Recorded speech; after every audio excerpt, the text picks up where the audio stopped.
We're doing the 6, which is a minor, and then the half diminished chord here. Now, remember, half diminished is flat 3, flat 5, and flat 7.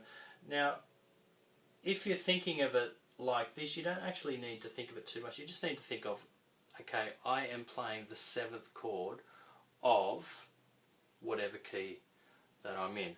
Now, that may be helpful to you, and that may not be helpful to you, and it may depend on what chord and what key that you're playing. For example, for me now, we're going to the G sharp, right?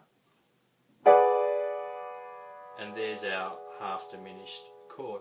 For me to think of that doesn't really help me. I actually find it easier to think of that as just G sharp diminished and lower the 7th and the 5th and the 3rd. Because I don't play in the sharp keys as often as I would in the flat keys, and that's kind of why for me that's a little bit easier to think of it. But if I think of something like a B half diminished, for me that's a lot easier to think of it as a 7th chord in the key of C. And that's because C is all white notes, and it just makes a lot of sense in that way. Otherwise, I have to think of B major, which has the 5 sharps. Then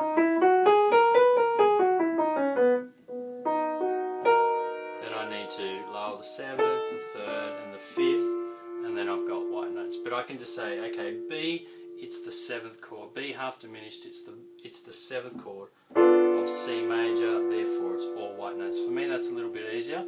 I hope that helps you a little bit when you're thinking about 7th chords. There's just those 2 different ways to think of it. Okay, so here's the 2 different ways that you're thinking of it. In the last lesson I showed you that if you're thinking of a 7th chord, if you want a major, you've got to think of the scale. So we'll go to, let's do B flat major. We've got our 1, 2, 3, 4, 5, 6, and then 7. To do B flat 7, we lower the 7th. If I'm thinking of this as a dominant chord, as a 5th chord, that means the key has actually changed here. And the key that has an A flat in it, and that's closely related to B flat, of course, that has, you know, just these notes in it, is E flat major major scale. So what we've actually done is we've changed the key here. Now, so it's going to be an E flat. Now we're in E flat. It could be major or minor, but we're in E flat. Now here if we lower the 3rd, what happens is, again, we've changed the key, and it's become a 2 chord.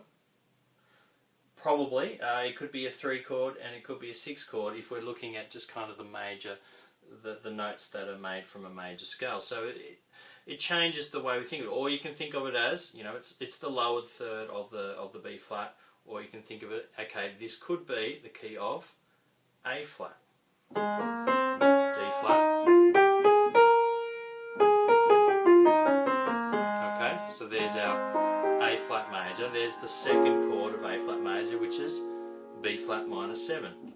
B flat major, B flat 7, B flat minor 7. Hopefully that's helpful in thinking of it like that, possibly for you.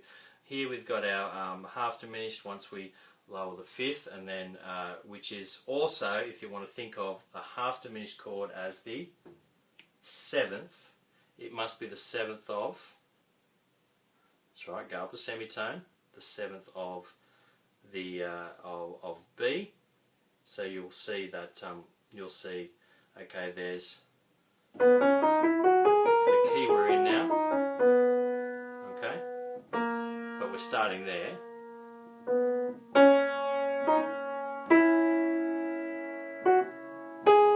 And there we go. There's our chord. 2 different ways to think of it, and hopefully that helps you.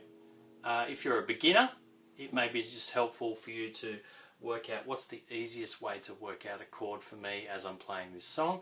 And if you're an more advanced player, this is really helpful in really truly understanding what it is you're doing, and also then thinking about, okay, what kind of other chords can I use? And this is really important for soloing and reharmonizing and things like that. All right, have a great day.